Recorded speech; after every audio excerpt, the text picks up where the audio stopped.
اعوذ باللہ من الشیطان الرجیم بسم اللہ الرحمن الرحیم۔ عزیز طلباء و طالبات اور ناظرین، السلام علیکم ورحمۃ اللہ۔ جی، آپ کے مزاج کیسے ہیں؟ ٹھیک ہیں؟ خیریت سے ہیں؟ تو چلیں، آج ہم گزشتہ روز جو ہم نے خواجہ میر درد کی غزل کے 3 اشعار اور تعارف کیا تھا، آج ہم اسی غزل کے آخری 4 اشعار کی جو ہے وضاحت کریں گے۔ تو تعارف تو پہلے ہم نے کر لیا ہوا ہے، مفہوم اضافی اشعار، اور ایک اور میں آپ کو پتہ کی بات دیتا چلوں، اور اکثر میں آپ کو بتاتا ہوں کہ وضاحت کرنا یعنی تشریح کرنا ایک فن ہے، اور اشعار کی جو تشریح کی جاتی ہے اس میں سے آپ کو اضافی اشعار بھی لکھنا پڑیں گے، لکھے جاتے ہیں، اور اس کے ساتھ ساتھ شعر کی نوعیت کے مطابق آپ لوگوں نے اضافی اشعار کا استعمال بھی کرنا ہے۔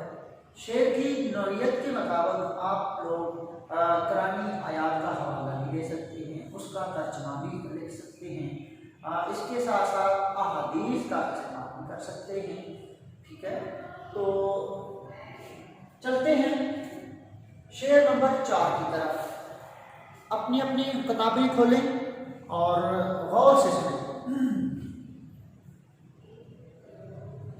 بے ہنر دشمنی اہل ہنر سے آ کر منہ پہ چڑھتے تو ہیں، پر جی سے اتر جاتے ہیں۔ عزیز طلباء و طالبات اور ناظرین، خواجہ میر درد کی غزل کا 4تھا شعر، اس کا مفہوم یعنی اس کا مطلب کچھ یوں ہے کہ بے ہنر اہل ہنر سے دشمنی اختیار کر کے مرتبہ تو حاصل کر لیتے ہیں، مگر جلد ہی بے وقت ہو جاتے ہیں۔ خواجہ میر درد نے زیر تشریح شعر میں بڑے ہی خوبصورت انداز کے ساتھ نقشہ کھینچا ہے اور بیان کیا ہے، اور ہمیں سمجھانے کی کوشش کی ہے، قارئین کو سمجھانے کی کوشش کی ہے کہ ہر زمانے میں، اور جس زمانے میں وہ یہ اشعار لکھے گئے، یہ شاعری تخلیق کی گئی، تو انہوں نے بہترین انداز کے ساتھ ہمیں یہ سمجھانے کی کوشش کی اور بتانے کی کوشش کی کہ ہر زمانے اور ہر دور میں نکمے اور نالائق لوگ جو ہوتے ہیں وہ کرتے تو کچھ بھی نہیں، نکھٹو ہوتے ہیں، محنت سے عاری ہوتے ہیں، لیکن وہ چاہتے ہیں کہ وہ محنتی لوگوں کے مقام اور مرتبے کو حاصل کر لیں، تو پھر ان سے وہ دشمنی مول لیتے ہیں، ان کی ٹانگیں کھینچتے ہیں، ان پر نکتہ چینی کرتے ہیں، تو خانے بدتمیزی جو ہے وہ کا ماحول جو ہے وہ کریٹ کرتے ہیں، پیدا کرتے ہیں۔ تو لہذا خواجہ میر درد نے ایسے نکمے اور نالائق اور بے ہنر اور ان پڑھ لوگوں کی طرف اشارہ کیا ہے اور بتایا ہے کہ ان پڑھ بے ہنر لوگ جو ہیں جب ہنر مندوں کو اچھے مقام اور مرتبے پر دیکھتے ہیں تو پھر وہ بغض، حسد اور کینے کی آگ میں جل کر شارٹ کٹ رستہ لے کر ان کے مقام کو حاصل کرنے کی کوشش کرتے ہیں، جس کو ہم دوسرے لفظوں سے یہ بھی کہہ سکتے ہیں کہ تخریب کاری کے ذریعے ان کے منصب اور مقام کو حاصل کرنے کی ناکام کوشش کرتے ہیں، اور بعض دفعہ وہ کامیاب بھی ہو جاتے ہیں۔ بعض دفعہ ایسے لوگ جو ہیں، نااہل کے لوگ ہیں، بے ہنر لوگ جو ہیں، وہ اپنے اس مقصد میں وقتی طور پر کامیاب تو ہو جاتے ہیں، لیکن جب لوگوں کو ان کی اصلیت معلوم ہو جاتی ہے تو پھر بے وقت ہو جاتے ہیں، لوگوں کے دلوں سے اتر جاتے ہیں۔ تو کسی شاعر نے کیا کہا ہے کہ جن کو ہے بات کا ڈھب نہیں بولتے، جن کو ہے بات کا ڈھب نہیں بولتے، ظرف ہے جو لبالب نہیں بولتے۔ اہل علم و ہنر سے جو بلا وجہ بغض و عتاب ہوگا، اہل علم و ہنر سے جو بلا وجہ بغض و عتاب ہوگا، تھوکو گے چاند پر تو منہ اپنا خراب ہوگا۔ تو لہذا اس طرح کے نکمے اور نکھٹو، کم ظرف اور گھٹیا لوگ جب اچھے لوگوں پر کیچڑ اچھالیں گے یا ان کا مقام حاصل کرنے کی کوشش کریں گے، اور اگر اس میں وہ کامیاب ہو بھی جائیں تو وقت آنے پر ان کی اصلیت، ان کا جو اصل چہرہ ہے وہ لوگوں کے سامنے جو ہے وہ آ جاتا ہے، ان کی اصلیت معلوم ہو جاتی ہے، تو پھر ایسے لوگ بے وقت ہو جاتے ہیں، ان کی جو ہے وہ قدر نہیں ہوتی، لوگوں کے دلوں سے وہ اتر جاتے ہیں۔ اور ویسے بھی قرآن مجید، فرقان حمید میں اللہ پاک نے اپنی لارب کلام میں، لارب قرآن مجید میں یوں ارشاد فرمایا کہ حبیب کہہ دیجئے کہ اہل علم اور ان پڑھ برابر ہو سکتے ہیں، جس کو آپ یوں بھی بیان کر سکتے ہیں کہ حبیب فرما دیجئے کہ پڑھے لکھے اور ان پڑھ برابر ہو سکتے ہیں۔ تو میں ایک اور شعر رخ کرتا چلوں کہ جاہل کو اگر جہل کا انعام دیا جائے، اس حادثہ وقت کو کیا نام دیا جائے، میں خانے کی توہین ہے، رندوں کی حیثیت ہے، کم ظرف کے ہاتھوں مگر جان دیا جائے۔ تو لہذا کم ظرف لوگ جو ہیں، بے ہنر لوگ جو ہیں، وہ چاہتے ہیں کہ ہم محنت بھی نہ کریں اور بغیر محنت کے ہم اعلیٰ منصب اور مقام حاصل کریں۔ اور اس طرح اگر یہ لوگ شارٹ کٹ رستے کے ذریعے، تقریبی کے ذریعے کسی منصب پر فائز ہو جائیں تو پھر وہ منصب جو ان کے مقام کے مطابق، ان کی حیثیت کے مطابق جو حاصل کر لیتے ہیں، وہاں تباہوں بربادی ہو جائے گی۔ مثال کے طور پر اگر ایک سنیارے کی دکان پر، جیولر کی دکان پر،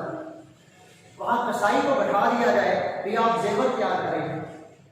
تو وہ جیولر کی دکان، وہ سنیارے کی دکان تباہ و برباد ہو جائے گی، اس کا جو ہے دھندا، جو ہے کاروبار ہے، وہ تباہ و برباد ہو جائے گا۔ اور اسی طرح ایک سرجن کی جگہ ایک ان پڑھ نالائق بندے کو بٹھا دیا جائے، چلو بھی آپ پیشنٹ جو ہے، مریضوں کا جو ہے وہ آپریٹ کریں گے، تو کیا وہ ایسا کر سکتا ہے؟ لہٰذا بڑے ہی خوبصورت انداز کے ساتھ جو اہل علم ہیں، اہل ہنر لوگ ہیں، ان کی انہوں نے ترجمانی کی ہے، اور جو بے ہنر لوگ ہیں، ان پڑھ جو لوگ ہیں، اور جو کم ظرف لوگ ہیں، ان کا بہترین ان اشعار کے اندر انہوں نے موازنہ کیا ہے، ان کا کمپیریزن کیا ہے۔ اور دوسرے لحاظ سے ایک اور بات کہ ان اشعار کا انہوں نے جو نقشہ کھینچا ہے اپنے دور کے اندر کہ 1857 کی جنگ آزادی کے بعد کچھ ایسے لوگ تھے جو انگریزوں کے ساتھ ہم نوالہ تھے، ہم پیالہ تھے، تو اس وقت انگریز کے جو وفادار تھے ان احمق، نکموں اور نکھٹو لوگوں کو بڑے بڑے عہدوں پر فائز کیا گیا، اور جب اہل علم، دانشمند اور پڑھے لکھے لوگوں کو اس منصب سے دور رکھا گیا تو وہ بہت پریشان ہوئے، ان کی حوصلہ شکنی ہوئی، تو لہٰذا وہ ان لوگوں سے دور نکل گئے۔ تو لہٰذا کبھی بھی کوئی قوم، کوئی ملک اگر پڑھے لکھے لوگوں کی جگہ ان پڑھ لوگوں کو وہ منصب عطا کریں گے تو وہ منصب جو ہے، وہ مقام جو ہے، اس کی وجہ سے وہ سارا معاشرہ جو ہے وہ تباہ و برباد ہوتا ہے۔ لہٰذا بڑے بڑے ہی خوبصورت انداز کے ساتھ یہ بیان کیا ہے اور بتانے کی کوشش کی ہے کہ جو ہنرمند لوگ ہیں اور بے ہنر لوگ ہیں ان کا مقابلہ ہو ہی نہیں سکتا۔ تو آتے ہیں ہم شعر نمبر 5 کی طرف۔ شعر نمبر 5 میں اس کی پہلے ریڈنگ پڑھتا ہوں کہ ہم کسی راہ سے واقف نہیں جو نور نظر رہنما تو ہی تو ہوتا ہے جدھر جاتے ہیں جی، جو سکرات کی طرح نور نظر آنکھوں کی روشنی یعنی رہنمائی کرنا، مسیحائی کرنا۔ تو اس کا مفہوم اور مطلب کچھ اس طرح ہے کہ انسان اپنے محدود علم کی بنیاد پر سیدھے راستے پر نہیں چل سکتا جب تک اللہ کی طرف سے رہنمائی حاصل نہ ہو۔ تو بڑے ہی خوبصورت انداز کے ساتھ خواجہ میر درد نے زیر تشریح شعر میں خداوند کریم کی بارگاہ میں عاجزی انکساری کے ساتھ گزارش کی ہے، التجا کی ہے کہ اے اللہ، ہم جو بھی نیک عمل کرتے ہیں، ہم جو بھی اچھا کام کرتے ہیں، وہ تیری ہی توفیق سے کرتے ہیں۔ ہم کمزور ہیں، ہم بے بس ہیں، جیسا کہ قرآن مجید میں سورہ بقرہ کی میں یوں ارشاد ہوا کہ لا یکلف اللہ نفسا الا وسعها لها ما کسبت وعلیہا ما اکتسبت ربنا لا تؤاخذنا ان نسینا او اخطأنا ربنا ولا تحمل علینا اصرا کما حملته علی الذین من قبلنا۔ تو لہذا اللہ پاک نے انسان کو اگر اپنا خلیفہ بنایا ہے تو خلیفہ بنانے کے بعد اس دنیا میں جب انسان کوئی اچھا عمل کرتا ہے تو وہ اس کی توفیق سے کرتا ہے، اس کے فضل سے کرتا ہے۔ تو شاعر نے بھی یہاں عاجزی انکساری کا سہارا لے کر ہمیں درس دیا ہے، درس عمل دے رہا ہے کہ جب انسان کوئی سیدھے راستے پر چلتا ہے، اچھا کام کرتا ہے، تو اسے یہ بھی کہنا چاہیے کہ میں اپنی عقل سے، اپنی دانش مندی سے کر رہا ہوں، بلکہ اللہ کے فضل سے کر رہا ہوں، اس کی مسیحائی سے، اس کے کرم سے کر رہا ہوں۔ تو لہذا اللہ تبارک و تعالیٰ ہماری اشارت سے زیادہ قریب ہے، جس کو وہ پسند فرماتا ہے اس کی رہنمائی فرماتا ہے۔ اور حدیث قدسی ہے کہ ایک ایسا بندہ جو ساری عمر اچھے عمل کرتا رہا، اس کے درمیان اور جنت کے درمیان ایک بالشت کا فاصلہ رہ جاتا ہے۔ کتنا؟ ایک بالشت، جس کو ہم پنجابی میں ایک گٹ کہتے ہیں، یہ بالشت ہے اور پنجابی میں اس کو ایک گٹ کہتے ہیں۔ تو جب ایک بالشت کا فاصلہ رہ جائے گا تو وہ بندہ گمن اور غرور کرے گا اپنے نیکیوں پر، تو اللہ تبارک و تعالیٰ کو اس کی ادا ناپسند آئے گی۔ تو جنت میں داخل کرنے کی بجائے اللہ تبارک و تعالیٰ اس کو جہنم میں ڈال دے۔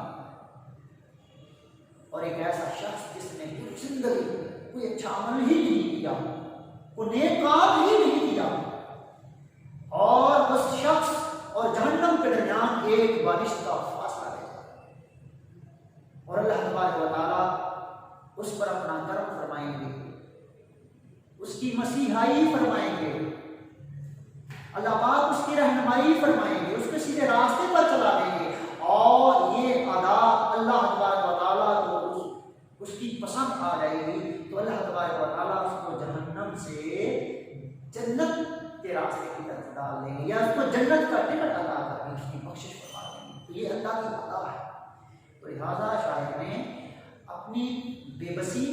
اپنی کمزوری، اپنی لاچاری کو بیان کرتے ہوئے اللہ کی بارگاہ میں یہ گزارش کی ہے کہ اللہ، ہم جو بھی نیک عمل کرتے ہیں اپنے علم کی وجہ سے نہیں، بلکہ تیرے فضل، تیرے کرم، تیری توفیق سے کرتے ہیں، اور جب تک تیری توفیق نہ ہو، تیرا کرم نہ ہو، تیری رحمت نہ ہو، تیرا فضل نہ ہو، ہم کبھی بھی رہنمائی حاصل نہیں کر سکتے۔ جھک میں آ کر ادھر ادھر دیکھا، تو ہی نظر آیا جدھر دیکھا، تصور ہم نے جب تیرا کیا پیش نظر پایا، تجھے دیکھا جدھر دیکھا، تجھے پایا جدھر پایا، اور تلاش اس کو نہ کر بتوں میں، وہ ہے بدلتی ہوئی رتوں میں، جو دن کو رات اور رات کو دن بنا رہا ہے، وہی خدا ہے، وہی خدا ہے۔ تو لہٰذا ہمیں عاجزی انکساری کے راستے پر چلنا چاہیے۔ کیوں؟ ہم کمزور ہیں، ہم بے بس ہیں، ہم لاچار ہیں۔ اگر کوئی نیک عمل کرتے ہیں تو اس کی توفیق اور اس کے فضل سے کرتے ہیں، اور ہمیں کبھی بھی اپنی اس نیکی پر اور اچھے عمل پر گھمنڈ نہیں کرنا چاہیے، بے جا فخر اور غرور نہیں کرنا چاہیے، بلکہ عاجزی انکساری کے ساتھ اس کے حضور دعا کرنی چاہیے کہ اللہ ہمیں جو تم نے سیدھا راستہ دکھایا ہے وہ اپنے فضل سے دکھایا، تم نے اپنے کرم سے دکھایا۔ ہم مسکین ہیں، ہم عاجز ہیں، ہم کمزور ہیں۔ تو چلتے ہیں شعر نمبر 6 کی طرف، اس کی ریڈنگ میں کرتا ہوں، توجہ سے سنیں۔ آہ معلوم نہیں ساتھ سے اپنے شب و روز، لوگ جاتے ہیں چلے سو یہ کدھر جاتے ہیں۔ آہ کلمہ افسوس ہے کہ افسوس دن رات ہمارے ساتھ رہنے والے ہمیں چھوڑ کر کہاں جا رہے ہیں نہیں معلوم۔ زیر تشریح اشعار میں شاعر نے اس دنیا میں جو ہمارے عزیز و اقارب، ہمارے دوست، ہمارے پیارے اس دنیا سے جو رخصت ہو رہے ہیں، جو ایک حقیقت ہے، ایک اٹل حقیقت ہے، اس حقیقت کا بہترین ان اشعار میں نقشہ کھینچا ہے اور بیان کرتے ہیں کہ ہمارے عزیز و اقارب، ہمارے پیارے جن کے ساتھ ہم شب و روز مصروف رہتے تھے، جن کے ساتھ، جن کے بغیر ہم ایک پل بھی نہیں گزار سکتے تھے، لیکن جب موت کا فرشتہ آتا ہے، ان کی روح عالم ارواح میں کے سفر کی طرف نکل جاتی ہے، جب ان کو ہم منو مٹی کے نیچے جو ہے وہ دفن کر کے آ جاتے ہیں، پتہ نہیں وہ کس مقام کی طرف جا کے۔ لہذا یہ ایک تلخ حقیقت ہے، ایک کڑوی حقیقت ہے جس کو ہمیں قبول کرنا پڑتا ہے، اور اس کے بارے میں اللہ نے اپنے لارائق کلام میں یوں ارشاد فرمایا، کل نفس ذائقۃ الموت، اس دنیا میں ہر زیرو، ہر جاندار کو موت کا ذائقہ چکھنا ہے۔ تو لہذا موت کا ذائقہ چکھنے کے بعد شاید یہ بتا رہا ہے کہ جو دن رات ہمارے ساتھ رہتے تھے، وہ مرنے کے بعد کس مقام کی طرف روان ہیں، کس مقام کی طرف، کس منزل کی طرف جا رہے ہیں، میں نہیں جانتا۔ فقیران آئے صدا کر چلے، میاں خوش رہو ہم دعا کر چلے، جنہیں دیکھ کر جیتے تھے ناصر، وہ لوگ آنکھوں سے اوجھل ہو گئے۔ تو ناظرین اور میرے پیارے طلباء و طالبات، میں نے پہلے بھی آپ کو بڑے اچھے طریقے کے ساتھ سمجھاتا آ رہا ہوں کہ جب بھی آپ نے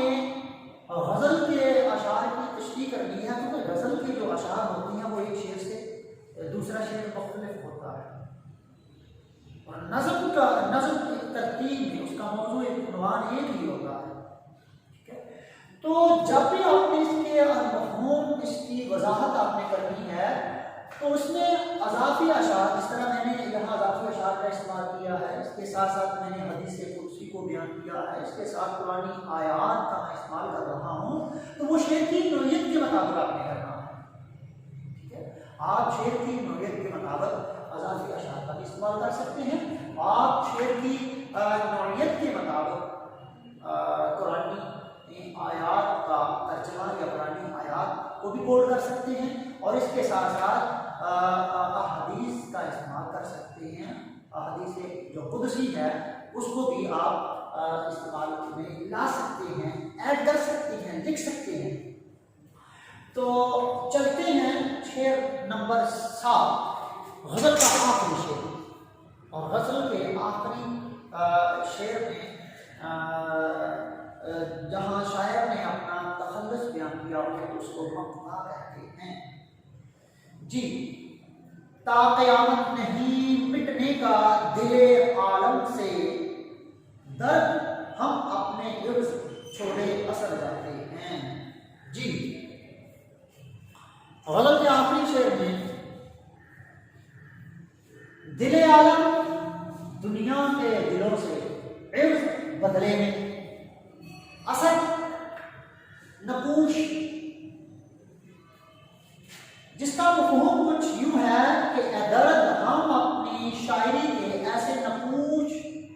چھوڑے جا رہے ہیں جو قیامت تک فراموش نہیں کیے جا سکتے، یعنی جو قیامت تک نہیں بلائے جا سکتے. یعنی ہم اپنے مرنے کے بعد اپنی شاعری کا ایک ایسا رنگ، ایک ایسا اثر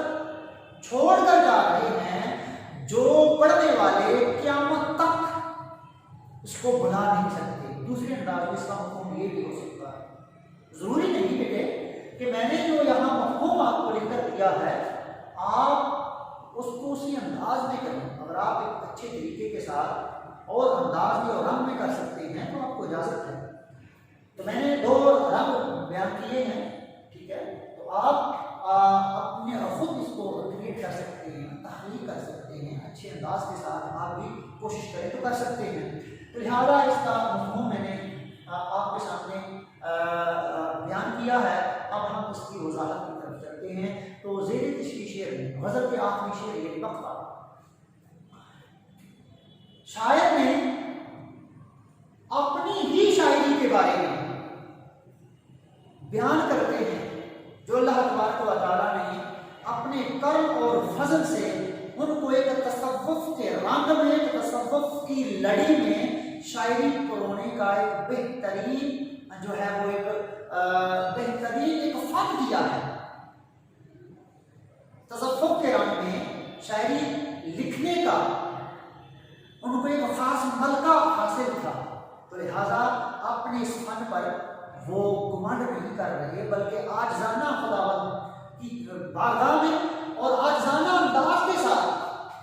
یہ بیان کر رہے ہیں کہ میں جب اس دنیا سے رخصت ہو جاؤں گا، اس دنیا سے جب میں کوچ کر جاؤں گا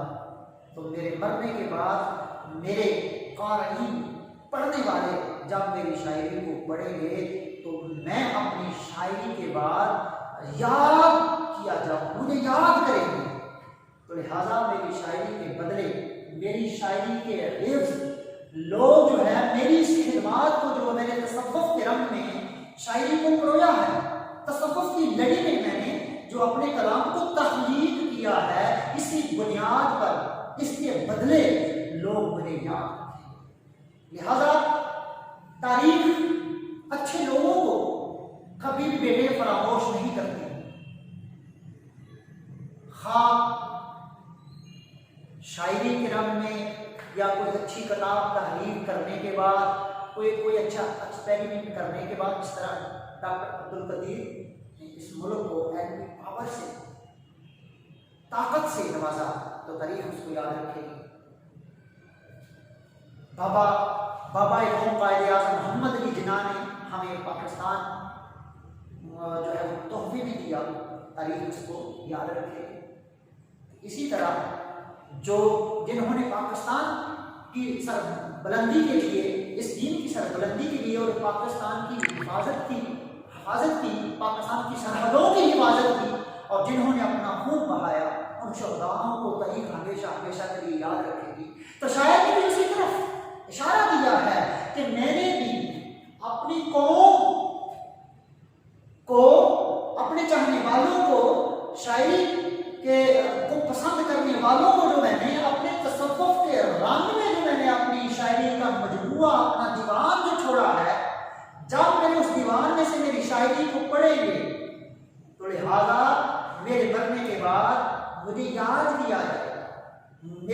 جماعت کو کبھی بھی فراموش نہیں کیا جا سکتا، جس طرح دیگر جو لوگ ہیں جن کی خدمات کو تاریخ زندہ اور جاوید رکھتی ہے، لہٰذا میرے اس تصوف کے رنگ کو، میری اس شاعری کو میرے مرنے کے بعد کبھی بھی بلایا نہیں جا سکتا۔ دل سے جو بات نکلتی ہے اثر رکھتی ہے،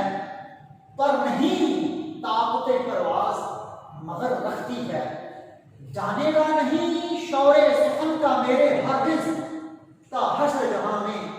میرا دیوان رہے گا۔ عزیز طلباء و طالبات اور ناظرین، آج ہم نے جماعت 12ویں کی غزل نمبر 8 اور خواجہ میر درد کا جو کلام تھا وہ ہم نے مکمل کر لیا ہے۔ امید ہے کہ آپ نے میرے اس طریقہ کار کو جو میں نے آپ کے سامنے اس کا مفہوم، اس کے معنی اور میں نے اضافی اشعار کے ساتھ ساتھ حدیث مبارکہ کے ساتھ حدیث قدسی اور حدیث قدسی کے ساتھ قرآنی آیات کو میں نے جو کوٹ کیا ہے، میرے اس طریقے کو یقیناً آپ نے پسند کیا ہوگا، اور اگر آپ نے پسند کیا ہے تو پلیز براہ مہربانی میرے اس چینل کو سبسکرائب کیجیے اور اپنی رائے کا اظہار کیجیے۔ کل تک کے لیے مجھے اجازت دیں۔ اللہ حافظ۔